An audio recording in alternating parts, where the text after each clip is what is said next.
now I'll talk about multiplication.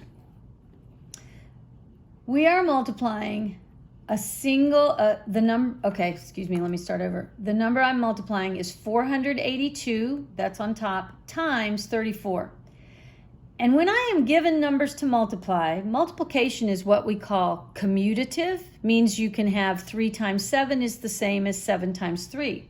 So I typically like to put my larger number on top and put the smaller number on the bottom when I am multiplying, and I write this vertically.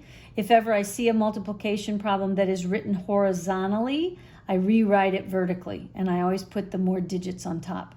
Okay, so now I start in the ones column. You always want to make sure you're lining up the same place value. So my 4 is in the ones column, and so is my 2. So I am multiplying 4 times 2. And because they're both in the ones, that is, the answer is 8, and it sits in the ones column. Now, though, I need to continue multiplying with the 4, and I need to move over and multiply the 8, which is in the tens column up top. So if I just were to multiply plain 4 times 8, I get 32. But I'm not really getting 32, I'm really getting 320. Because the 8 is a group of 10. It's like I'm multiplying by 80 times 4. So when I get that answer, 4 times 8 is 32, I put the 2 down, but I carry the 3. But you can see if I had put my 3 down in front of this, I would have had this 320, and then I would have had a 0, but we would have added the 8 in. So keep that in mind. Now I've got 4 times 4, which is 16. But I have a 3 sitting up because I had that leftover 3. I had to carry it. So I have to have the 16 plus the 3 becomes 19. All right. So I have used the number 4. I have multiplied it times each of the individual numbers in the top number. Now I am moving to the number 3 to multiply again by each of those top numbers.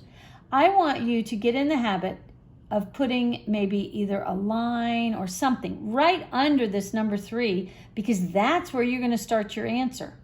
I grew up scooting over. Some people grew up putting an X in the place of the ones column. Some people maybe put a 0 there. So you do whatever's comfortable for you, but your answer needs to sit directly under whatever you are multiplying by. So now I'm doing 3 times 2. Well, that is 6. But it's not really just 6. Here's why we put this 0. The 3 is sitting in the tens column. So it's really 2 times 30, which is 60. And so that's why we had to scoot over. So we get these things, the place value lined up. Okay, so now I'm looking at 3 times 8 is 24. I put the 4 down. I cross out that 3 and I put a 2 up there. And 3 times 4 is 12. Notice I don't go to the 2. 3 times 4 is 12, plus 2 is 14. Now, all of my numbers are lined up appropriately with their place value, so now I just add. So 8 plus 0 is 8, 2 plus 6 is 8, 9 plus 4 is 13, carry the 1, and this 1 gets added to this 4, which is 5, plus that 1, which is 6, and then bring this 1 down. And then, so that it's easier for me to read, I want to put in my commas. So now my answer is 16. What place is the 6 sitting in? It's in the thousands place. So 16,388.